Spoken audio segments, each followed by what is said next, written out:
శ్రీమాత్రే నమః. అందరికీ నమస్కారం. ఇప్పుడు మనం ఈ వీడియోలో బాసర జ్ఞాన సరస్వతీ దేవి వ్రతకథ గురించి తెలుసుకుందాం. ఈ వ్రతకథను ఎవరైతే వింటారో వారికి జ్ఞానం కలుగుతుంది. పిల్లలకు అఖండ విద్యాప్రాప్తి, మంచి విద్యాబుద్ధులు, తెలివితేటలు పెరుగుతాయి. ఇప్పుడు ఆ వ్రతకథ గురించి తెలుసుకుందాం. వ్రతకథ ప్రారంభం. మొదటి అధ్యాయము. ఒకానొక సమయమందు సత్యలోకములో పద్మాకృతి గల సింహాసనంపై చిరునగుమోము 4 భుజములు కలిగి సూర్యుని వలె లేత వర్ణము ప్రకాశముగా తన చుట్టూను కలిగి లోకపాలకులు, యక్షులు, కిన్నరులు, కింపురుషులు, సప్త ఋషి సమూహము వందనములతో సేవలు చేయుచుండగా శివుడు, విష్ణువు కూడా సభాసదులై ఉన్న సమయమునందు సౌనకాది మునులు స్తుతించుచుండగా అవినాశుడైన బ్రహ్మదేవుని చూచి నారదుడు సాష్టాంగ నమస్కారం చేసి తన తండ్రి అయిన బ్రహ్మను ఇట్లు ప్రశ్నించెను. ఓ బ్రహ్మదేవా, ఈ చరాచర భూమిమయంగా ఉన్న అనంత సృష్టికి మూల కారణము ఎవరు? దేవతలలోకెల్లా అత్యుత్తమ దేవత ఎవరు? సర్వవ్యాప్తిని అయిన ఆ శ్రీ ఆదిపరాశక్తి ఎవరో నాకు తెలియజేయము అని అడిగాను. దానికి బ్రహ్మ ఈ విధముగా పలికెను. నారదా, ఇంతకు మునుపు ఎవ్వరూ ఈ ప్రశ్న నన్ను అడగలేదు. నేను కూడా ఎవరికినీ చెప్పలేదు. ఇప్పుడు నీ ప్రశ్న వలన ప్రేరితుడనై పరమాద్భుతమైన ఈ రహస్యమును తెలియచెప్పుచున్నాను, వినుము. దేవతల కోరికలను తీర్చడి తేజస్సును, ధర్మార్థ కామ మోక్షములను అన్నింటినీ అనుగ్రహించే దేవతను శ్రీ జ్ఞాన సరస్వతీదేవి అంటారు. ఆ జగన్మాత జగత్తునకు ఆదియు, జగత్స్వరూపిణి అయి సర్వ ఐశ్వర్యములను ప్రసాదించే దేవతలందరికంటే మిన్న అయినది ఆ జ్ఞాన సరస్వతీదేవియే. ఒకానొకప్పుడు జ్ఞాన సరస్వతీదేవి సుఖాసీనురాలై ఉన్న సమయమున శ్రీమన్నారాయణుడు అత్యంత భక్తితో నమస్కరించి, తల్లి, మూడులకు జ్ఞానమును కలిగించుట కొరకు సృష్టితత్వమును చెప్పవలసినదిగాని కోరెను. అప్పుడు శ్రీమన్నారాయణునికి శ్రీ సరస్వతీదేవికి జరిగిన తత్వజ్ఞానమును, రహస్యమును, వారి మధ్య జరిగిన సంభాషణను విన్నది విన్నట్లుగా నీకు చెప్పెదను, వినుము అని ఈ క్రింది విధముగా బ్రహ్మదేవుడు తన కుమారుడైన నారదునితో చెప్పెను. భూలోకములో గౌతమీ నదికి ఉత్తరమున 4 యోజనముల విస్తృతి కలిగిన అతి మనోహరమైన బాసరాను నగరము కలదు. దానికి వెలుపల లోతైన కందకములు, కోటగోడకు 4 దిక్కులలోనూ 4 బలిష్టమైన సింహద్వారములు, అతి ఎత్తైన బంగారముతో తయారు చేయబడిన రథాలు, యముడిని తలపించే పరాక్రమవంతులైన యోధులు, గోధన సంపదలతో తొలతూగే సాధుజనులు, బంగారము, వెండి, వజ్రవైడూర్య, చందన, కస్తూరి, అగరు మొదలైన సుగంధ ద్రవ్యాలు, ధాన్యరాశులతో ధనిక వైశ్యులు, క్రయ విక్రయములతో ఆ నగరము శోభిల్లుచున్నది. ఆ నగరములో ధనదుడు అనే పేరుగల వైశ్యుడు ఉండేవాడు. అతనికి అక్కడ వైశ్యులతో ఏదో ఒక కారణము వలన కలహము రాగా వారందరూ తనకంటే ఐశ్వర్యములో అధికులు కావడం చేత ఏమీయూ చేయలేక విచారగ్రస్తుడయ్యను. అప్పుడు ధనదుడు ఘోరమైన తపస్సు చేసి శివుని నుంచి వరాలు పొంది శత్రువులైన తోటి వైశ్యులను పరాభవించవలసినని కృతనిశ్చయుడై దీర్ఘకాలము ఏకాగ్రత మనస్సుతో హిమాలయములకేగి తపస్సు చేసెను. వాని తపస్సునకు శంకరుడు సంతసించి వాని ఎదుట ప్రత్యక్షమై, ఓ ధనదుడా, నీ కోరిక తీర్చుటకే వచ్చినాను. ఏమి కావలినో కోరుకొమ్మనను. అప్పుడు ధనదుడు తను తపస్సు చేయుటకు గల కారణాలను శంకరునికి చెప్పి, ఓ శంకర, నా ప్రార్థనను మన్నించి నా తోటి వైశ్యులను అందరినీ దరిద్రులుగా చేసి వారిలో నాకు ఉన్నత స్థానాన్ని ఇచ్చి నన్ను కుబేరునిగా చేయమని ప్రార్థించెను. అప్పుడు శంకరుడు ధనదునితో ఇట్లనెను, ఓ ధనదుడా, నీవు చెబుతున్న వైశ్యులు శ్రీ జ్ఞాన సరస్వతీమాత కటాక్షానికి పాత్రులే ధనికులు అయినారు. వారికి దారిద్ర్యము కలిగించుట నాకే కాదు, ఇంద్రుడు, బ్రహ్మ, విష్ణువులకు కూడా సాధ్యము కాదు. నీవు సరేనంటే విశ్వకర్మ నిర్మించిన అలకాపురమును నీకు ఇచ్చి నిన్ను కుబేరునిగా చేస్తాను. ఇది కైలాసానికి ఉత్తరమున సర్వసంపదలకు నిలయమై ఉన్నది అని అతనిని ఒప్పించి వెంటబెట్టుకొని అలకాపురి తీసుకుని వెళ్ళి ధనదుణ్ణి కుబేరునిగా చేసెను. పిమ్మట ధనదుడు శ్రీ సరస్వతీమాత కటాక్షమునకు పాత్రుడై శివునిచే అధిష్ఠించబడిన అలకాపుర పట్టణమున బంధుజనులతో ప్రవేశించి స్థిరపడెను. ఇంకా నారద, ఈ బాసర జ్ఞాన సరస్వతి క్షేత్రము నానావిధ ఫల జాతులతో అనేక తటాకుమలతో విరాజిల్లుచూ ఉండెను. సంధ్యావందనాది నిత్య కర్మలను కశ్యప, అత్రి, భరద్వాజ, విశ్వామిత్ర, గౌతమ, జమదగ్ని, వశిష్ఠ మొదలగు సప్త ఋషులు, సుఖ, సౌనక, వ్యాస, అంబరీష, సనక, సనంద, సనత్కుమార, అగస్త్య, వాల్మీకి ఇత్యాది తపోధనులు ఎందరో ఇక్కడ వసించి ధూపదీప నైవేద్యములతో త్రిసంధ్యలలో శ్రీ సరస్వతీదేవిని కొలిచి ధన్యులు అగుచున్నారు. స్త్రీలు వేకువజామునే లేచి శారదాదేవిని ధ్యానిస్తూ ఉండగా పురుషులు ఎంతో ప్రీతితో ఆలయము చుట్టూ 3 సార్లు ప్రదక్షిణములు చేసి భక్తితో మాతకు పూజ చేసి నైవేద్యము చేసెడివారు. నారద, ఈ క్షేత్రములో ఒక సరోవరమున శ్రీ సరస్వతీదేవి నిర్మించిరి. ఈ సరోవరమునకు 8 ముఖములుగా 8 తీర్థములు కలవు. అవి తూర్పున ఇంద్రతీర్థము, ఆగ్నేయమున సూర్యతీర్థము, దక్షిణమున వ్యాసతీర్థము, నైరుతిన వాల్మీకి తీర్థము, పడమర విష్ణుతీర్థము, వాయవ్యమున గణపతి తీర్థము, ఉత్తరమున పుత్రతీర్థము, ఈశాన్యమున శివతీర్థములు కలవు. ఇవి సర్వమానవుల పాపాలను రోగాలను హరించుచున్నవి. అది విని నారదుడు, ఓ బ్రహ్మదేవా, నీవు చెబుతున్నది వినినంతనే నేను కృతార్థుడినైతిని. ఆహా, ఆ తీర్థములు ఎక్కడెక్కడ ఉన్నవి, వాటికి ఆ పేరు ఎట్లు వచ్చినవి, వివరములు తెలపవలసినదిగా ప్రార్థిస్తున్నాను అని అనెను. బ్రహ్మదేవుడు సంతుష్టుడై, నారద వినుము. మునిశ్రేష్ఠుడైన దూర్వాసుడు పూర్వం శారదాదేవి సన్నిధిలో దీర్ఘకాలము తపస్సు చేసెను. ఫలితముగా శారదాదేవి ప్రత్యక్షమై, దూర్వాస మహాముని, నీ తపస్సునకు మెచ్చితిని, ఏదైనా వరము కోరుకోమనెను. అప్పుడు దూర్వాసుడు, తల్లి, భవబంధాలను వినాశనము చేయుదానా, యోగీశ్వరులైన భక్తులు నీ అనుగ్రహము చేతనే ముక్తిని పొందుచున్నారు. కనుక నీ యందు నాకు ఎల్లప్పుడూ భక్తిని ఉండనిమ్ము. ఆ భక్తి లోకప్రసిద్ధము కాగా అది నాకు అనుగ్రహించుము అని అనెను. ఏ సంకల్పము గావించినా ఆ సంకల్పము నెరవేరుటినట్లు వరమిమ్మని దూర్వాసుడు జగన్మాతను ప్రార్థించెను. అంతటా జగన్మాత సంతోషంతో తదాస్తు, అట్లే జరుగుగాక అని దీవించి తన మెడలోని పూలహారాన్ని తీసి దూర్వాసునికి ఇచ్చెను. దూర్వాసుడు సరస్వతీదేవిని స్తుతించి స్వర్గలోకమునకు వెడలి అక్కడ దేవేంద్రుని దర్శించి అతని సేవలకు మురిసి తన మెడలోని అమ్మవారు అనుగ్రహించిన హారమును దేవేంద్రుని మెడలో వేసెను. ఇంద్రుడు అధికారమదంతో ఆ మాలను మెడ నుంచి తీసి తెంచి నేలపై విసిరివేసెను. దానికి దూర్వాసుడు కోపించి, ఇంద్రుని రాజ్యభ్రష్టుడివై కుష్ఠిరోగిగా అవనియందు సంచరించెదువుగాక అని శపించెను. శాపగ్రస్తుడైన దేవేంద్రుడు వగచి తన దురహంకారమునకు చింతించి దేవాలయములను తీర్థాలను భూలోకములో సేవించుచుండగా దేవతల గురువైన బృహస్పతి వీనిని చూచి విచారించి వివరములను తెలుసుకొనెను. అప్పుడు బృహస్పతి, చింతించకు దేవేంద్ర, విధిని ఎవరునూ తప్పించుకోలేరు. అయినా నేను చెప్పినట్లు నువ్వు చెయ్యు. వెంటనే గౌతమీ తీరమున బాసరాను నగరమునకు వెడలి ఆ నగరములోని సరస్వతీదేవి ఆలయమునకు దక్షిణమున సరస్వతీ సరోవరము కలదు. అందు స్నానమాచరించి శుచి అయి ఆ దేవిని పూజించిన ఆ సరస్వతీదేవి కరుణాకటాక్షముతో నీకు శాప విమోచనమును కలిగి తిరిగి ఇంద్ర పదవిని రాజ్యమును పొందగలవని ఆశీర్వదించి వెడలిపోయెను. ఇంద్రుడు బృహస్పతి వచనానుసారముగా బాసర క్షేత్రమును దర్శించి సరస్వతీ సరోవరములో స్నానమాచరించి సర్వపాపహరము సర్వరోగహరుడై ఆ సరస్వతీదేవి కటాక్షముతో తన రాజ్యమును వైభవమును తిరిగి పొందెను.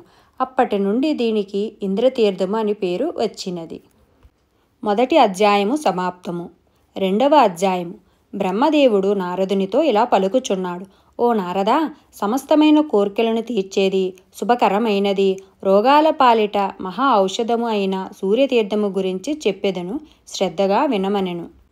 ఒకప్పుడు ఇంద్రుడు, బ్రహ్మ, విష్ణువు, శివుడు మొదలైన దేవతలందరూ కలిసి హిమవత్ పర్వతముపై ఒక యజ్ఞమును చేయనారంభించిరి. దానికి ఇంద్రుడు నాయకత్వం వహించాడు. అగ్నిని స్థాపించి స్వాహ అను మంత్రముతో ఒక్కొక్క దేవతను ఆవాహనం చేసి యజ్ఞగుండములో హవిస్సును వేస్తుండగా ఆ హవిస్సు అగ్నిని తాకి జ్వాలలు పైకేగగానే ఆయా దేవతలు ప్రత్యక్షముగా అక్కడకు వచ్చి తమ భాగాన్ని తాము స్వీకరించుచున్నారు. మధ్యాహ్న వేళ కావడంతో సూర్యుడు ఆకలితో నకనకలాడుతూ తొందరపడి తన ఆహ్వాన మంత్రము పూర్తిగా కాకమునుపే వచ్చి తన భాగాన్ని అగ్నికి తాకకమునుపే చేతులు చాచి అందుకున్నాడు. ఆ దృశ్యాన్ని చూచి ఇంద్రుడు ఆగ్రహించి తన వజ్రాయుధంతో సూర్యుడిని 1000 కిరణములను చెట్టు కొమ్మల వలె నరికివేసెను. అప్పుడు సూర్యుడు తన తేజస్సును కోల్పోయెను. ముల్లోకాలను దట్టమైన చీకటి కమ్మివేసెను. ముల్లోకాల జనులంతా క్రియారహితులే గందరగోళానికి లోనైరి. దయాద్ర హృదయుడైన శ్రీమన్నారాయణుడు ఈ పరిస్థితిని అంతటినీ గ్రహించి సూర్యుడిని చూచి ఇట్లు పలికెను. ఓయి సూర్యభగవానుడా, చింతించకము, నీకు జయము కలుగునుగాక. నేను చెప్పినట్లు చేయుము. సర్వసంపదలతో తొలుతూగుచున్న బాసర నగరి దక్షిణ దిక్కున గల ప్రశాంతమైన సరస్వతీదేవి సరోవరానికి నీవు వెంటనే వెడులుము. విధి విధానం తప్పకుండా ఆ నదికి 3 ప్రదక్షిణములు చేసి అంజలి ఘటించి శారదాదేవిని ప్రార్థించి ఆ దేవి కటాక్షము వలన నీకు కిరణములు ప్రాప్తించును అని తెలిపెను. ఆ ప్రకారముగా సూర్యుడు సరస్వతీ సరోవరములో స్నానమాచరించి మందార కదంబ పున్నాగ అడవి మల్లెలు చంపక నీల కమలములతో శ్రీ సరస్వతీమాతను భక్తితో పూజించును. అలా ప్రతిరోజు అర్ఘ్య ప్రదానము చేసి గాయత్రీ మంత్రాన్ని జపించి ఆచమనం చేసి నివేదన జలాన్ని శ్రీ సరస్వతీమాతకు అర్పించుచుండెను. దయామయి అయిన శ్రీ సరస్వతీదేవి సూర్యుని తపోదీక్షకు సంతసించి, ఓ సూర్యభగవానుడా, నీవు కోల్పోయిన 1000 కిరణాలను తిరిగి నీకు ప్రసాదిస్తున్నాను. పూర్వ ప్రాభవం కలిగి నీవు ముల్లోకాలు యందు మిక్కిలిగా ప్రకాశించెదవు. ఇక వెళ్ళుము అని సూర్యదేవుణ్ణి ఆశీర్వదించెను. చెట్లకు లేత కొమ్మలు వచ్చినట్లుగా శ్రీ సరస్వతీదేవి కటాక్షము వలన సూర్యునకు 1000 కిరణములు యథాప్రకారముగా వచ్చివేశను. అందువలన దీనికి సూర్యతీర్థమని పేరు వచ్చినది. ఆ గోదావరి నదీ తీరమున శివాలయము కలదు. దీనినే సూర్యేశ్వర ఆలయమని పిలుతురు. ఒకప్పుడు భాగీరథి నదీ తీరమున గంగను దాటుటకు వచ్చిన శూద్రకన్యక అయిన మత్స్యగంధిని చూచి మునులలోకెల్లా శ్రేష్ఠుడైన పరాశర మహర్షికి ఆమెపై మోహము కలిగి తన కోరికను తీర్చమని అడిగెను. ఆ మాట విని మత్స్యగంధి నవ్వి, ఓ పరాశర మహర్షి, నా శీలము మంచిది కాదు. పైగా నా జాతి చూస్తే హీనజాతి. అందచందాలలో కూడా నేను తక్కువ దానినే సుమా. మద్యము సేవించి మత్తులో ఉన్నాను అని బదులు పలికెను. దానికి సమాధానముగా మహర్షి, ఓ మత్స్యగంధి, నాతో కలయిక వలన నీకు మహాయోగ్యుడైన కుమారుడు కలుగును. నీవు అందగత్తెగా తయారవుతావు అని ఆశీర్వదించి ఆమెతో సంభోగించి పరాశరుడు అంతర్ధానమయ్యెను. తరువాత ఆమెకు గర్భచిహ్నములు పొడచూపగా శ్రీ మహావిష్ణువు ప్రత్యక్షమే గర్భస్థ శిశువునకు మహాసరస్వతీ మంత్రాన్ని ఉపదేశించి అంతర్ధానమయ్యెను. ఆ శిశువే పరాశర మత్స్యగంధిల కుమారుడు వేదవ్యాసుడై జన్మించెను. సద్యోగర్భమున అనగా కొలది దినుములకే బిడ్డను ప్రసవించుట. ఆ తరువాత వ్యాసుడు పెద్దవాడై తల్లి అనుమతి తీసుకొని తన శిష్యులతో పాదయాత్రలు చేస్తూ పుణ్యక్షేత్రములు దర్శించుచు గౌతమీ తీరమును గల సరస్వతీ తీర్థమునకు వచ్చెను. అక్కడ శ్రీ సరస్వతీ ఆలయమును దర్శించి మాతను ప్రార్థించి, జనని, మాణిక్యవీణను చేతిలో చక్కగా అలంకరించబడినదానా, అట్టి నీకు నా శతకోటి నమస్కారములు అని స్తుతించెను. అనంతరం సరోవరానికి వెడలి స్నాన సంధ్యాదులు గావించుకొని ఆ దేవికి పూజలు జరుపుచుండెను. వ్యాసుని భక్తి పారవస్యములకు శ్రీ సరస్వతీదేవి సంతసించి ప్రత్యక్షమై, వ్యాస, నీవు ఏది కోరితే అది నా అనుగ్రహం వలన చక్కగా లభించును అని పలికెను. ఈ విధముగా దేవి ఆశీర్వచనమును పొందిన వ్యాసుడు స్నానం చేసిన చోటునే వ్యాసతీర్థమని పిలుచుచున్నారు. కొండ క్రింద పైన కూడా వ్యాసగుహ కలదు. ఇక్కడ శివలింగము కలదు. ఇది వ్యాసేశ్వర ఆలయమని ప్రసిద్ధిగాంచినది. వ్యాసుని తనయుడైన సుఖమహర్షి రూపంలో శివలింగం ఉండును. నారద, ఒకానొక సమయములో దేవి దేవాలయము భూలోకము నుండి అంతర్ధానమయ్యెను. వెంటనే అంతటా నిశ్శబ్దం ఆవరించెను. అప్పుడు మహర్షులందరూ సత్యలోకానికి వచ్చి విలపిస్తూ చేతులు జోడించి బ్రహ్మదేవుని ఎదుట నిలబడి, భూలోకములో వేద విద్యలు, యజ్ఞ యాగాదులు ఆగిపోయినవి. ఇవన్నీ మరలా భూలోకంలో జరగాలంటే వాగ్దేవి కరుణా కటాక్షాలు కలగాలి అని ప్రార్థించినారు. సంగతి గ్రహించిన నేను క్షణకాలం విచారించి మహాభారత సంగ్రామం తర్వాత మనశ్శాంతి లభించక శ్రీ వ్యాధవ్యాసుడు ఉత్తర దక్షిణాలకు సంబంధించిన ఆలయములను పుణ్యక్షేత్రములను తిరిగినా మనశ్శాంతి కలుగటలేదు. మరలా పూర్వ పుణ్యక్షేత్రమైన గౌతమీ నది తీరాన గల బాసర వచ్చి అక్కడనే తన ఆశ్రమము ఏర్పాటు చేసుకొనును. మీరు వ్యాసుని వద్దకు వెడలి అతనిని ప్రార్థించినా మీ సమస్య తీరునని బ్రహ్మదేవుడు వచించెను. వ్యాధివ్యాసుని సమీపించి దేవతలు వారి మోగబోయిన కంఠము చేయు సైగలతో చేయబడిన ప్రార్థనను విని వేదవ్యాసుడు విచారించెను. తన ఇంద్రియాలనన్నిటినీ అరికట్టి నిశ్చలుడై తన హృదయ కమలము మధ్యలో గల శారదామాతను వ్యాసుడు ప్రార్థించెను. అంతటా శ్రీ సరస్వతీదేవి ప్రత్యక్షమే తన కరుణా కటాక్ష వీక్షణములను ప్రసరించటముతో దేవతలందరూ ఆశ్చర్యంగా వ్యాసునితో పాటు శ్రీ సరస్వతీమాతను స్తుతించిరి. అంతటా వ్యాసుడు, ఓ వాగ్దేవి, అంతటా నీవే నిండి ఉన్నావు. వేదాలను, సర్వ విద్యలను, మాటా పలుకులను తిరిగి ఇచ్చి ముల్లోకాలను రక్షింపుము. నిరక్షరాస్యులను, అజ్ఞానులను నీవు కాపాడి వారిని జ్ఞానులుగా, అక్షరాస్యులుగా మార్చు తల్లి అని ప్రార్థించెను. వ్యాసుని ప్రార్థనను విన్న సరస్వతీదేవి తదాస్తు అని దీవించెను. నీ కోరికను నేను నెరవేరుస్తాను. వేదరక్షణ విభజన నీ ద్వారానే జరుగుగాక. రమ్యమైన బాసర క్షేత్రములోనే నేను మరలా నివసిస్తాను. ఈ చరాచర జగత్తును పాలిస్తూ ఉంటాను. నీవు నన్ను గౌతమీ తీరంలో ఇసుకతోనే నన్ను తయారు చేసి ప్రతిష్ఠించి క్షీరాభిషేకం గావించి పాయసాన్నమును నివేదించి పూజలు చేయవలసినది అని శ్రీ సరస్వతీమాత ఆజ్ఞాపించెను. క్షీరాభిషేక అనంతరం తీర్థజలాన్ని శిరస్సుపై జల్లుకొనినచో అందరికీ సద్వాని కలుగునని వరమొసంగెను. ఇప్పటికీ ప్రతిదినము క్షీరాభిషేకము సరస్వతీదేవికి జరుగుచున్నది. అభిషేకానంతరము అర్చక స్వాములు తీర్థజలమును అందరిపైన జల్లెదురు. ఆ ప్రకారముగా వ్యాసుడు ఇసుకతో సరస్వతీమాతను స్థాపించి అంతర్ధానమైన వేదాలను సరస్వతీ ముఖంగానే గ్రహించి ఎంతోమంది మునులతో ఈ తీరముననే నివసించెను. వ్యాసుడు స్థాపించుటచే అతని పేరుతోనే ఈ నగరము వాసరగా కాలక్రమేణా బాసరా క్షేత్రముగా విరాజిల్లుచున్నది. సరోవరమునకు దక్షిణమున వ్యాస దేవాలయము కలదు. ఇదియే వ్యాసతీర్థము. నారద, ఇక వాల్మీకి మహర్షి వృత్తాంతము తెలిపెదను వినుము. పూర్వము వాల్మీకి మహాపాపాత్ముడు, కిరాతకుడై దొంగల నాయకుడుగా ఉండేవాడు. ఒకనాడు వాల్మీకి వేటకు వెళ్ళగా సప్త ఋషులు ఆ దారిన వస్తున్నారు. వారిని భయభ్రాంతులను చేయగా వారు, నీవు పాపము చేస్తున్నావు. బాటసారులను దోచి ఆ సంపదతో నీవు నీ కుటుంబము పోషించుకొనుచున్నావు. నిజమే, కానీ ఆ పాపమును నీ భార్యాబిడ్డలు తీసుకుంటారా అని ఇంటికి వెళ్ళి అడుగు అన్నారు. కారణజన్ముడైన కిరాతకుడు సప్త ఋషుల మాటలను విని తనకి కూడా సందేహము కలుగగా ఇంటికి వెడలి సంగతి అంతయు తన భార్యాబిడ్డలకు చెప్పెను. వారలు అతని మాటలకు నవ్వి పాపం పుణ్యం తమకేమి అంటదని, యజమానిగా భార్యాపుత్రాదులు పోషణ భర్తదేనని తెలిపిరి. కిరాతకుడు ఆ సమాధానమును విని అసంతుష్టుడై తిరిగి ఋషుల వద్దకు పరుగున వచ్చి జరిగిన సంగతులు విశదీకరించెను. పరిశుద్ధమైన మనసు కలవాడై మునులకు ముమ్మారు ప్రదక్షిణలు చేసి తరుణోపాయము చెప్పమన్నాడు కిరాతకుడు. మునులు జాలితలచి సరస్వతీదేవి మంత్రాన్ని ఉపదేశించారు. రామాను మంత్రాన్ని పఠించమన్నారు. వారు తిరిగి ఇక్కడకు వచ్చే వరకు ఆ ప్రకారముగా శ్రీ సరస్వతీదేవి మంత్రాన్ని మరా అనే నామాన్ని జపించుచుండగా కొంతకాలము గడిచిపోయినది. అతనిపై చీమల పుట్టలు పెట్టివేసిను. కొంతకాలమునకు ఋషులు తిరిగి వచ్చి పుట్టలోని కిరాతకుణ్ణి లేపి వాల్మీకి అని పేరిడిరి. అంతలో సరస్వతీదేవి ప్రత్యక్షమై, నీవు కవిత్వము చెప్పగలిగేలా చేస్తాను. ఆదికవిగా రామనామ కథను వ్రాస్తావు. ఇక నుంచి నీవు వాల్మీకి మహర్షిగా పిలువబడతావు అని దీవించి అంతర్ధానమయ్యను. 2వ అధ్యాయము సమాప్తము. 3వ అధ్యాయము. పూర్వము దేవతలకు రాక్షసులకు మధ్య కలహము మొదలైనది. రాక్షసులతో యుద్ధం చేయలేక దేవతలందరూ కలిసి శ్రీ మహావిష్ణువు వద్దకు వెడలి తమ మొర వినిపించిరి. దేవేంద్రుడు విష్ణువునకు నమస్కరించి, భవిష్యత్తు తెలిసినవాడువు, నీవు మరలా మా రాజ్యం దక్కే ఉపాయం చెప్పమని ప్రార్థించిరి. అప్పుడు విష్ణుమూర్తి ఆలోచించి, దేవేంద్ర, మందర పర్వతాన్ని కవ్వంగా వాసుకిని తాడుగా చేసి దేవదానవులిద్దరూ కలిసి పాలసముద్రాన్ని చిలకండి. దాని నుండి అమృతం బయటకు వస్తుంది.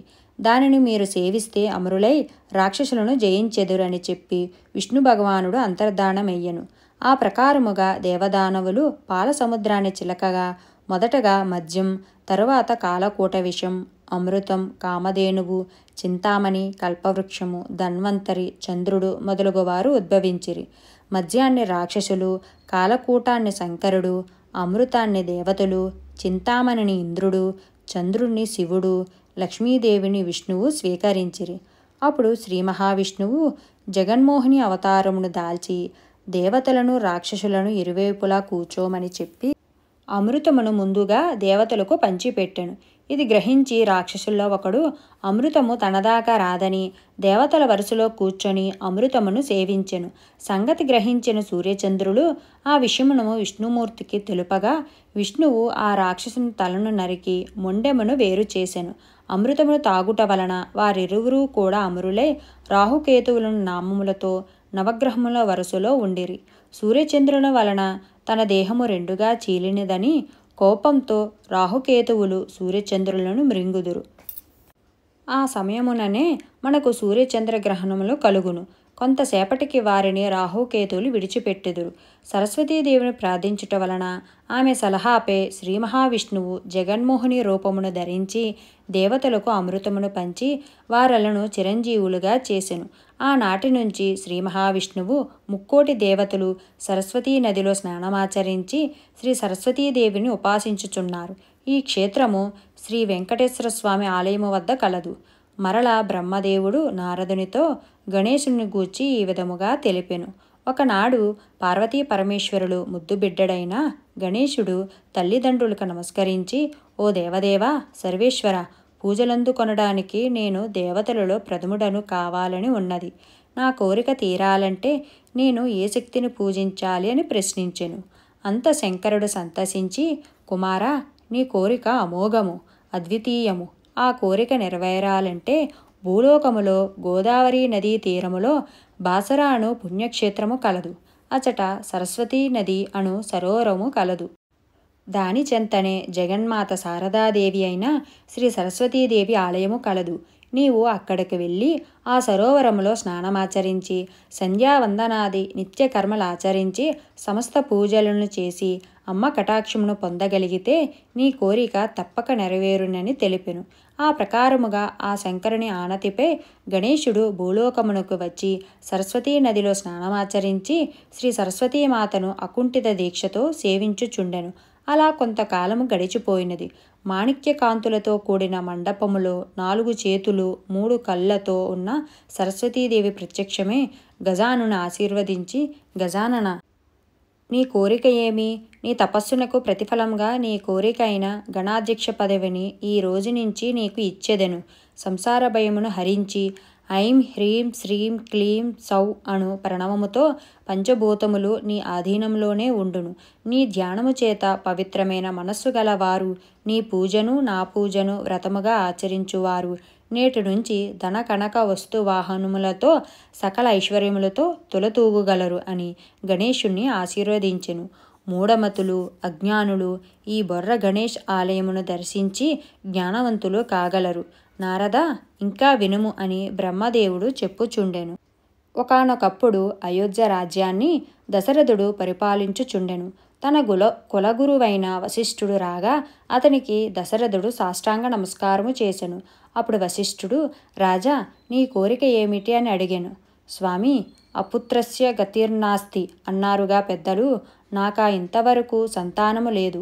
నా కోరిక తీరు మార్గమును సెలవీయండి అని ప్రశ్నించెను. జ్ఞాని అయిన వశిష్ఠుడు, రాజా, నీ కోరిక నెరవేరడానికి గోదావరి తీరంలో బాసరను క్షేత్రము కలదు. ఆ నగరానికి దక్షిణమున సరస్వతీ సరోవరము కలదు. ఆ సరోవరం అన్ని పాపాలను పోగొట్టుటయే కాక పుత్ర సంతానాన్ని కూడా ప్రసాదించును.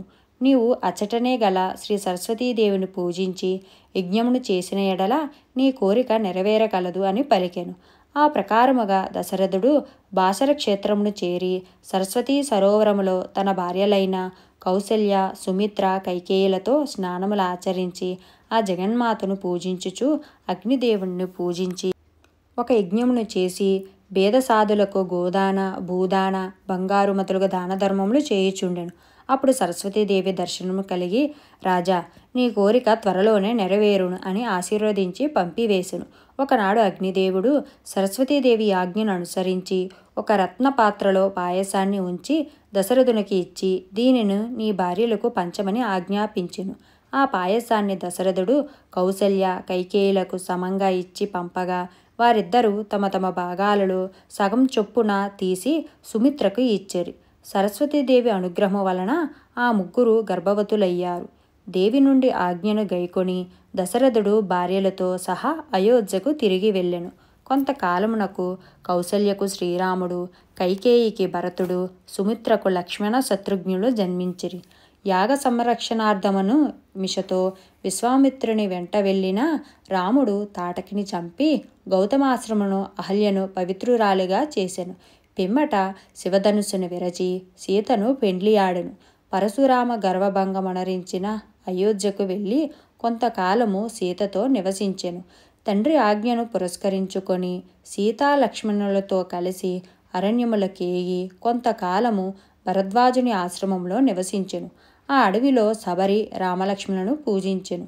రామలక్ష్మణులు లేని సమయంలో సీతను రావణుడు తన రథముపై లంకకు తీసుకొని పోయెను. సీతా వియోగ సమయంలో శ్రీరామలక్ష్మణులు బాసర క్షేత్రమునకు వచ్చి సరోవరములో స్నానమాచరించి జగన్మాత అయిన ఆ సరస్వతీదేవిని కొంతకాలము సేవించెను. అప్పుడు శ్రీ సరస్వతీదేవి ప్రత్యక్షమే, శ్రీరామ, విచారించవలదు. నీవు త్వరలోనే రావణుని చంపి సీతను తిరిగి పొందగలవని, అనంతరం రాజపాలన కూడా చేయగలవని ఆ పరాశక్తి రాముణ్ణి ఆశీర్వదించెను. శ్రీ శారదాదేవి కటాక్షముతో కొంతకాలమునకు శ్రీరాముడు రావణ్ణి వధించి సీతామాతతో అయోధ్యకు వచ్చి పరిపాలింపసాగెను. ఓ నారదా, ఇంకా వినుము అని బ్రహ్మదేవుడు ఇలా చెప్పెను. పూర్వము కైలాసములో రత్నసింహాసనంపై కూర్చొని ఉన్న శివుని వద్దకు సతీదేవి వచ్చి, నాదా, నా తండ్రి దక్షుడు యజ్ఞము చేయుచున్నాడు. దానిని వెళ్ళి చూచుటకు అనుజ్ఞ ఇమ్మని ప్రార్థించెను. దానికి శివుడు నవ్వి, దేవి, మనలను రమ్మని ఆహ్వానము రాలేదు. పైగా యజ్ఞములో భాగాన్ని నాకివ్వరాదని, నేను లేకుండానే యజ్ఞము సాగాలని దక్షుడు నిర్ణయించాడని తెలిసినది. నీవు ఆ ఆలోచనను విరమించు అని అన్నాడు. స్త్రీ సహజమైన పుట్టింటిపై గల అభిమానముతో నేను బయలుదేరుతున్నాను అని చెప్పి సతీదేవి యజ్ఞమును చూచుటకు వెడలిపోయెను. దక్ష తిరస్కారమును, బంధు తిరస్కారమును సహించలేక సతీదేవి తండ్రితో, దక్ష, నీ నుండి ఉత్పన్నమైన ఈ శరీరము ఇంక నాకు వలదు అని పంచభూతాత్మకమైన తన శరీరమును దగ్ధము చేసుకొని తేజోరూపురాలై తన ఆత్మను హిమాలయముల వైపు పయనింప చేసుకొనును. ఈ విషయము శివునకు తెలుపగా కోపోద్రిక్తుడై రుద్రుడై తన నుదుట పట్టిన చెమట బిందువుల నుండి వీరభద్రుణ్ణి సృష్టించి ఆ యజ్ఞమును నాశనమును చేసి దక్షుని వధింపమని ఆజ్ఞాపించెను. శివునకు సతీదేవి వియోగము కలిగినది. సతీదేవి ఆత్మ హిమవంతుని భార్య మేనకా గర్భంలో ప్రవేశించి ఆ పుణ్య దంపతులకు బిడ్డగా జన్మించి పార్వతి అను నామధేయురాలయ్యెను. పరమశివుడు హిమాలయములలో తపస్సు చేసుకొనుచుండగా పార్వతిని శివుని సేవల కోసం హిమవంతుడు నియమించెను. తారకాసుర సంహారము శివపార్వతుల తనయుని చేతనే జరగాలని గ్రహించిన దేవేంద్రుడు మన్మధుని పంపి తన మన్మథ బాణములతో శివపార్వతులను రమింపచేయమని ఆజ్ఞాపించెను. శివుడు ఇదంతా గ్రహించి మన్మధుని భస్మం చేసి తిరిగి తపోనిష్ఠుడు కావడానికై పరిసరాలను మార్చదలిచి బాసర నగరము వచ్చి సరోవరములో స్నానము చేసి శ్రీ శారదామాతను స్తుతించెను.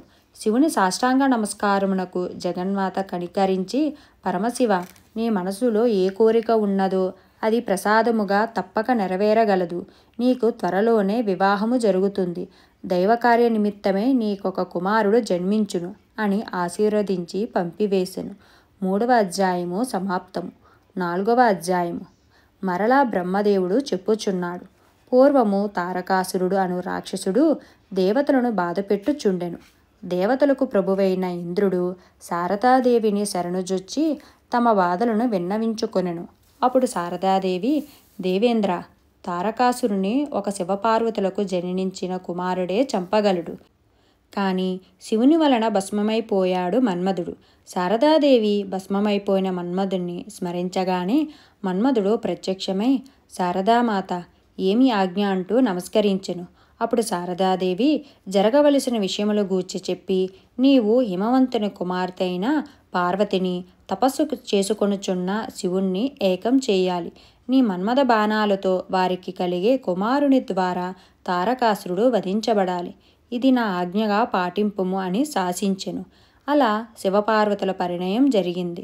వారి రతిక్రీడలను జరుగుట చూసి ఇంద్రుని ప్రేరణతో అగ్నిదేవుడు ప్రత్యక్షమయ్యెను. వారు అగ్నిని శపించెను. శివుడు తన వీర్యములో కొంత దానిని తీసి అగ్నిదోసిలలో వేసెను. దేవకార్య నిమిత్తము ఆ వీర్యమును సరోవర తీరంలో గల కృత్తికాది స్త్రీల యొక్క గర్భంలో ప్రవేశపెట్టెను. వారు ఆ వీర్యాన్ని భరించలేక సరోవరంలో తేలియాడుచున్న రెల్లుగడ్డి మీదకు విసిరివేసిరి. వీర్య ఫలప్రదమైనది. 6 స్త్రీల శోణిత సమ్మేళనమై ఫలితంగా షణ్ముఖుడిగా పుట్టి కుమారస్వామి అయినాడు. ఆ కుమారుని చూచి శివుడు ఆనందముతో తన కుమారునికి సరస్వతీదేవి మంత్రమును ఉపదేశించి జగన్మాత అనుగ్రహమును పొందమనెను. ఆ ప్రకారముగా కుమారస్వామి కఠోర తపస్సు చేయగా దేవి ప్రత్యక్షమై తారకాసుని చంపగల శస్త్ర అస్త్రములను శక్తిని ప్రసాదించి ఆశీర్వదించెను. కొలది కాలము శ్రీదేవిని కొలచి దేవగణములతో కుమారస్వామి తారకాసురునితో యుద్ధము చేసి అతనిని వధించి తిరిగి దేవేంద్రుణ్ణి పట్టాభిషిక్తునిగా చేసెను. ప్రతి ఏటా ఆశ్వయుజమాస శుద్ధ సప్తమి రోజున ఈ సరస్వతీ నదిలో స్నానము చేస్తే సర్వతీర్థాలలో స్నానం చేసిన ఫలితం లభించును అని బ్రహ్మదేవుడు చెప్పెను. మరలా నారదుడు, తండ్రి బ్రహ్మదేవ, ఈ సకల చరాచర సృష్టి ఎటుల జరుగుచున్నదో తెలుపుము అని అడిగాను. అప్పుడు బ్రహ్మ, నారద, ఈ సకల చరాచర అనంతకోటి బ్రహ్మాండమును బ్రహ్మస్వరూపిణియగు ఆ పరాశక్తి శ్రీ సరస్వతీ తత్వంచే సృజింపబడి నడుపుచున్నది. సృష్టి స్థితి లయకారులను సృజింపచేసినది ఈ ఆది పరాశక్తియే. ఆ తల్లి అయిన వేదజనయిత్రి మొట్టమొదట తన ఎడమ కంటి నుంచి లక్ష్మిని బ్రహ్మదేవుణ్ణి సృజించెను. తన కుడి కంటి నుంచి విష్ణువు పార్వతీదేవిని జనింపచేసెను. తన లలాటము నుంచి శివుని వాణిని సృజించెను. ఈ ప్రకారముగా సృజించిన పిమ్మట వారికి వివాహములు చేయదలిచి వేరువేరు నేత్రముల నుండి పుట్టిన బ్రహ్మకు సరస్వతీదేవితోనూ, విష్ణువుకు లక్ష్మీదేవితోనూ, శివునకు పార్వతీదేవితోనూ విధియుక్తముగా వివాహములు చేసి సృష్టి స్థితి లయకారులుగా నిర్ణయించి వారి వారి నెలవులకు పంపివేశెను. తరువాత ముఖము నుండి ఇంద్రుని అగ్నిని, ప్రాణము నుండి వాయువును, నాభి నుండి అంతరిక్షమును, శరీరము నుండి ఆకాశమును, పాదాల నుండి భూమిని, నాభిమూలము నుండి ప్రకృతిని సృజించెను. జంగకాండముల నుండి పంచభూతములను, గుల్బవు నుండి సప్త సముద్రములను, పాదపృష్ఠముల నుంచి సుమేరు మొదలగు పర్వతములను, ముఖము నుండి వేదాంగ పారంగుతులైన బ్రాహ్మణులను మొదలగు వారులను సృష్టించెను. తన అంగ సౌందర్యము నుండి లక్ష్మీదేవిని సృష్టించెను. ఇలా ఆ సృష్టిని ఆ పరాశక్తి నడుపుచున్నది. ఈ విధముగా బాసరలో ఆ ఆదిపరాశక్తి సరస్వతీమాత రూపములో కలదు. ప్రతినిత్యము సప్తఋషులు, దేవతలు, పంచభూతాలు, అష్టదిక్పాలరు, నవగ్రహములు మొదలగు వారి చేత క్షీరాభిషేకం చేయించుకుంటూ మనలకు కనువిందు చేయుచున్నది. భక్తులు ప్రతిరోజు ధూపదీప నైవేద్యాలతో దేవికి పూజలు చేసి క్షీరాభిషేకము చేయుచున్నారు. చిన్న పిల్లల చేత అక్షరాభ్యాసములు చేయించి వాగ్దేవి ఆశీస్సులను అందుకొనుచున్నారు. శ్రీ జ్ఞాన సరస్వతీదేవిని కొలచి అష్టైశ్వర్యములతో తులదూగెదముగాక. సర్వేజన సుఖినో భవంతు.